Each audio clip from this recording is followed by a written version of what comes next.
شب برات کی عبادت اور روزے کا حکم، کیا 15 شعبان کی کوئی عبادت ہے؟ جو لوگ 15 شعبان کی رات اسپیشل جاگ کر عبادت کرتے ہیں اور روزے کا بھی اہتمام کرتے ہیں، کیا یہ حدیث سے ثابت ہے؟ ام انجم سیالکوٹ۔ 15 شعبان کا روزہ تو کسی صحیح حدیث سے ثابت نہیں ہے، اس لیے اس کو تو چھوڑ دینا چاہیے اس کو، اور کیونکہ ضعیف حدیث سے بہرحال کسی عمل کا ثبوت نہیں ہوتا۔ 15 شعبان کے روزے کے بارے میں جو حدیث ہے وہ ضعیف ہے، تو اس سے عمل ثابت نہیں ہوتا، اور باقی کوئی مخصوص عبادت نہیں ہے۔ اور 15 شعبان میں بہت اختلاف ہے علماء کا کہ یہ اس کی رات کی کوئی فضیلت ہے بھی یا نہیں۔ بہرحال جمہور اس کی فضیلت کے قائل ہیں، تو اگر کوئی اس کی فضیلت کی بنیاد پر عبادت کرنا چاہے تو عبادت کا کوئی مخصوص طریقہ نہیں ہے، جیسے چاہیں عبادت کریں، بلکہ مخصوص طریقہ ایجاد کر لینا یہ بدعت ہے۔ بدعت کسے کہتے ہیں؟ بدعت کی جامع تعریف کریں علی حیدر باجوہ سے۔ دیکھیے، بدعت کی جامع تعریف یہ ہے کہ ایسا کام جو ہمارے دین میں ثابت نہیں ہے اور اس کی نبی کے دور میں کوئی ضرورت بھی نہیں تھی، اس کام کو دین سمجھ کے کرنا۔ بعض دفعہ ایسا ہوتا ہے، لوگ کہہ رہے ہوتے ہیں کہ جی یہ مدرسے بھی تو نبی کے دور میں اس طرز پہ نہیں تھے، تو بھئی اس طرز پہ مدرسوں کی ضرورت بھی نہیں تھی۔ بعض لوگ کہہ رہے ہوتے ہیں تبلیغی جماعت بھی تو نبی کے دور میں نہیں تھی، تو تبلیغ تو تھی نا، تو تبلیغ کا کوئی مخصوص طریقہ شریعت نے متعین نہیں کیا۔ آپ جس طریقے سے چاہیں تبلیغ کریں، یوٹیوب کے ذریعے، فیس بک کے ذریعے، اور تبلیغی جماعت کے ذریعے، خانقاہ کے ذریعے۔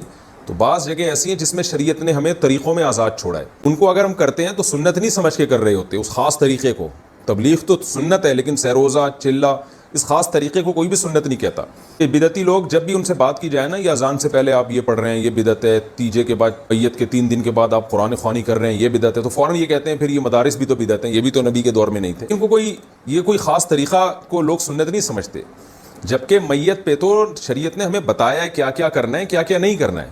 تبلیغ کا اسپیسیفک کوئی طریقہ شریعت نے متعین نہیں کیا، آپ کو آزاد چھوڑا ہے، اور تعلیم کا کوئی خاص طریقہ شریعت نے متعین نہیں کیا، آزاد چھوڑا ہے۔ جبکہ میت کے حکام تو شریعت نے بتائے ہیں ہمیں، اسے ہٹنا نہیں ہے آپ نے۔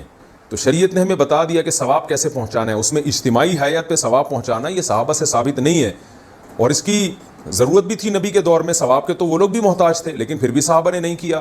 ضرورت ہونے کے باوجود ایک کام نہیں کیا جا رہا، اس کا مطلب یہ ثابت نہیں ہے، یہ بدعت عمل ہے، دین سمجھ کے آپ اس کو کر رہے ہیں۔ بعض لوگ کہتے ہیں یہ جو سائنسی ترقی ہے اور یہ جو جہاز میں بیٹھنا یہ بھی بدعت ہے، نبی کے دور میں یہ نہیں تھا۔ تو بھائی جہاز میں کوئی دین کا حکم سمجھ کے تو نہیں بیٹھتا نا، کوئی سنت سمجھ کے، یہ تو ضرورت کی وجہ سے ہے۔ تو بدعت کا تعلق دین سے، انہی رسومات کو، یعنی ایسی چیز جس کو ہم دین سمجھ کے کریں گے اور حالانکہ وہ نبی کے دور میں نبی سے ثابت نہیں ہے، تو وہ عمل ہمارا بدعت کہلائے گا۔ اور بہت ساری مثالیں ہیں اس پر، تو پورے علماء کے بیانات موجود ہیں، تو بہت زیادہ گہرائی میں جاؤں گا تو بات بہت لمبی ہو جائے گی۔ تو خلاصہ یہی ہے کہ نبی صلی اللہ علیہ وسلم کے دور میں ایک چیز کی ضرورت بھی تھی، اس کے باوجود نہیں کیا اس کو دین سمجھ کے، تو آج ہم اس کو دین سمجھ کے کیوں کریں؟ اتنی بات کافی ہے۔ دیکھیں، بدعتی سے جب آپ کراس کویشچن پوچھیں گے نا تو وہ پھنسے گا۔ سر بدعتی لوگ کہتے ہیں ہم اذان سے پہلے یعنی جو لوگ یہ صلاۃ والسلام پڑھتے ہیں وہ کہتے ہیں اس سے روکا کب گیا ہے؟ ٹھیک ہے، جب اذان ختم ہو رہی ہے نا لا الہ الا اللہ پہ، تو محمد رسول اللہ بھی پڑھ لو، اس سے کب روکا ہے محمد رسول اللہ پڑھنے سے؟ ظاہر اذان اللہ اکبر سے شروع ہوتی ہے، لا الہ الا اللہ پہ ختم ہوتی ہے، تو بس یہیں تک ہوگی، اس سے پیچھے آگے کچھ نہیں لگا سکتے آپ۔ تو اللہ تعالی ہم سب کو بدعتوں سے محفوظ رکھے۔ کفر و شرک سے توبہ کا طریقہ۔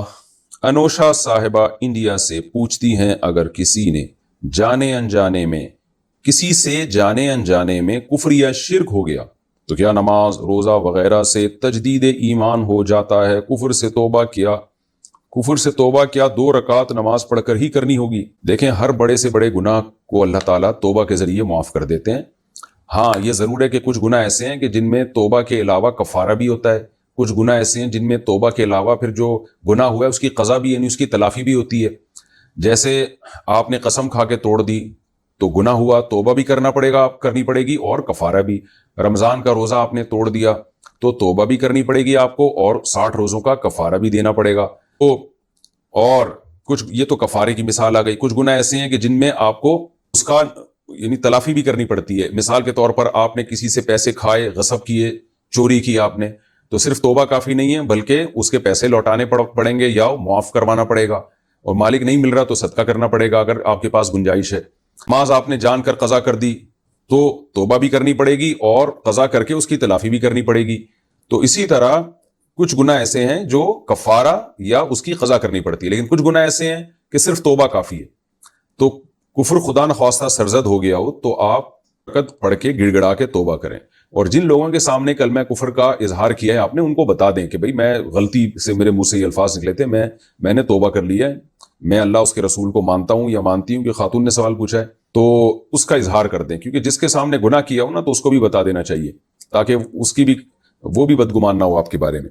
اور اگر واضح لفظوں میں کسی نے کفر کیا ہے تو پھر توبہ بھی کرے گا، اور اس کفر کی وجہ سے کچھ شرعی احکام بھی مرتب ہوتے ہیں، وہ یہ کہ نکاح ٹوٹ جاتا ہے تو نکاح کی تجدید کرنی پڑے گی، حج جو کیا تھا وہ باطل ہو جاتا ہے، حج دوبارہ کرنا پڑے گا۔ یہ وہ کفر ہے جو بالکل واضح لفظوں میں صاف کفر ہو، ایسے وہمی بن کے بھی لوگ خامخواہ میں تجدید نکاح کر رہے ہوتے ہیں اور حج کے بارے میں پریشان ہوتے ہیں، تو وہمی نہ بنے، واضح دو ٹوک لفظوں میں اگر کلمہ کفر ہوا ہے تو ایسا کوئی زبان سے جملہ نکلا ہو تو قریبی عالم مفتی سے پوچھ لینا چاہیے، لیکن منہ سے غلطی سے جو الفاظ نکل رہے ہوتے ہیں اللہ تعالیٰ اس میں نہیں پکڑتا، اللہ تعالیٰ تو ان الفاظ پہ پکڑتے ہیں جو ہم جان بوجھ کے کہتے ہیں۔ بہرحال کفر کے بارے میں احتیاط کرنی چاہیے، بھولے سے بھی اور غلطی سے بھی ایسے زبان الفاظ استعمال نہیں کرنے چاہیے، یعنی اپنے آپ کو کنٹرول میں رکھنا چاہیے، لیکن بہرحال غلطی سے اگر نکل جائیں تو وہ اللہ معاف کرنے والا ہے۔ حدیث میں ہے نا کہ امتوں میں ایک شخص کی سواری گم گئی تھی، ایک مثال دی آپ نے کہ جب نہیں، آپ نے ایک مثال دی صلی اللہ علیہ وسلم نے کہ کسی شخص کی سواری گم جائے اور سواری اس کو اچانک ملے تو وہ یہ کہتا ہے خوشی سے کہ اللہ تو میرا بندہ میں تیرا خدا۔ اب دیکھیں یہ بھی کلمہ کفر ہے نا، لیکن چونکہ خوشی میں بیچارے کی زبان لڑک گئی تو نبی نے اس عمل کو کفر نہیں قرار دیا۔ تو ایسے غلطی سے یا بھولے سے کوئی لفظ زبان سے نکل جائے تو پھر اللہ نہیں پکڑتے۔ نبی صلی اللہ علیہ وسلم نے فرمایا رفع عن امتی الخطأ والنسیان، میری امت سے خطا اور بھول کو اللہ نے اس کے گناہ کو معاف کر دیا ہے۔